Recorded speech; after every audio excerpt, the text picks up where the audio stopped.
એ આવે જ. કોઈ વ્યક્તિ એમ કે મને ક્યારેય તણાવનો અનુભવ નથી થયો, ડિપ્રેશનનો અનુભવ નથી થયો, એંગર એન્ઝાઇટીનો અનુભવ નથી થયો, તો એ વ્યક્તિ સંપૂર્ણ સાચું નથી બોલતી.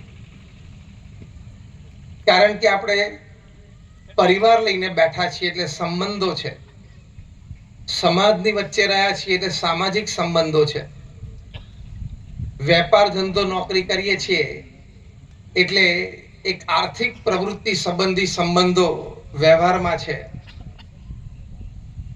માણસનું શરીર છે એટલે સ્વાસ્થ્ય સંબંધી પણ નાના મોટા પ્રશ્નો આવતા હોય. ભગવાને બુદ્ધિ આપી છે, વિચાર શક્તિ આપી છે, એટલે વિચારોમાં પણ સકારાત્મકતા નકારાત્મકતા આવતી હોય.